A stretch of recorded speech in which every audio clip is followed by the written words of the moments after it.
I feel like if you say that, that maybe it should really come down to what's in our hearts and compassion and, caring for each other as beings on the planet. People are like, what?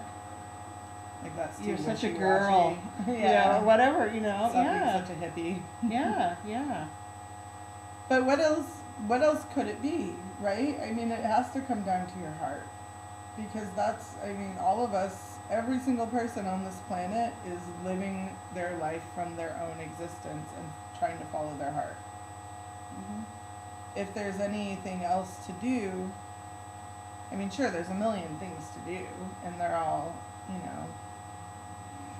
but they all have to come from the heart if it's going to be meaningful or fulfilling or, yeah. I think as a culture we are so disconnected from that, though. Yeah. And to ask people to do that is asking something that they don't really know how to do and that isn't valued in the culture. So there's not a lot of support for it.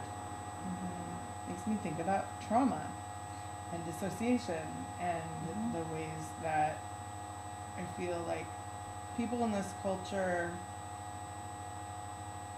there's a lot of trauma that just happens as a part of daily life in terms of just like having to get through shit. And I mean, even just like, I don't know, even just like traveling in a car on a freeway is like, on some level, I feel like it's impacting our cells and our ability to feel like a part of the world. It's like we're shut off and we're zooming through space in a way where we're not connected to what's around us, and that's a trauma to our systems. And I feel like all the millions of things that we have to do like that, all the ways that we have to like shut ourselves down in the world, all the ways that we interact with people in the world that are so inauthentic or rude or whatever, that we're all just kind of like trying to cope with it. And when people are like, there's this whole thing about like, people that are experiencing the world on a more like visceral or heart level, people get really freaked out by that. I do even sometimes. It's like, oh, don't put your like, I mean, I guess it's a boundaries issue, right? In a lot of ways, but there's this like, don't come to me with your big drippy heart. Like, I can't handle it. I'm surviving and like doing what I need to do in this moment. And right, I'm protecting myself. Yeah. Right. Yeah. And that's necessary. I mean, I think that it's possible to like have boundaries and come from the heart. And that's a boundary is a different thing than a chain link fence and a gun. And I don't think we can really make boundaries around things that are further out than our well-being. Like, you can't say like this amount of this earth is mine. Right, ownership and control. Yeah. Right. Well, and I feel like so much of control is a response to trauma. Right, like you just said, we're trying to protect ourselves. There's so much abuse that happens in the world that people aren't wanting to think of as abuse even, and so it's like walking around all traumatized from whatever you've been through and not knowing how to have compassion for what other people are going through because you can't recognize it in your own self. Like, if you don't know how to recognize the ways that you've experienced, even if it's, just whatever kinds of pain you've experienced in your life, and see that as something that actually connects you to other people, if you're able to like integrate that pain into yourself and see like, oh wow, this is what people go through in the world. Like, it's universal. And it's huge, right? The ocean of suffering, right? It's like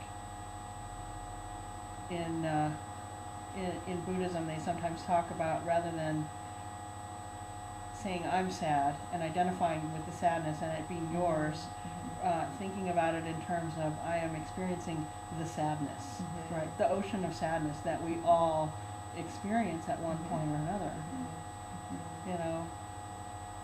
And it's also overwhelming. The sadness is overwhelming. You know, it's vast. You know what I was just thinking about is how, like, everybody who experiences sadness also has ways that they deal with that sadness or channel their feelings or survive or heal. And those are people's strengths. Like, those are the things that we actually have to share with each other. And I wish that there was more ability to do that. I wish that we knew how to recognize where people's true expressions were coming from, instead of just, like, there's, like, this whole thing of, like, taking things that are people's expressions and then wearing them like a costume.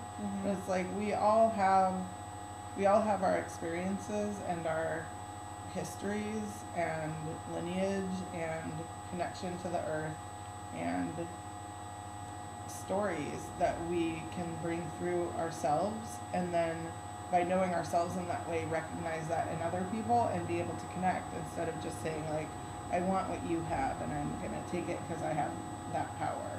And I think just, like, that's something that I think about whiteness a lot, and being a white person, and the way that white people have so much privilege and are able to kind of pick and choose, like, what things do we want, and what do we want it to look like, what do we want it to look like we feel, or, like, not really feeling it necessarily, but like, you know, I want to be hardcore, or I want to be really spiritual, or I want to be, you know, so it's the consumer model. Yeah. I want to buy that outfit. Yeah. Right. Yeah. Yeah. Maybe your face isn't very in this. I'm gonna turn this. Can you be closer? Hello.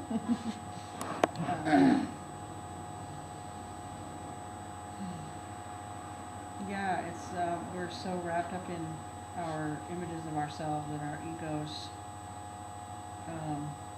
Another way that we're disconnected from our hearts, you know.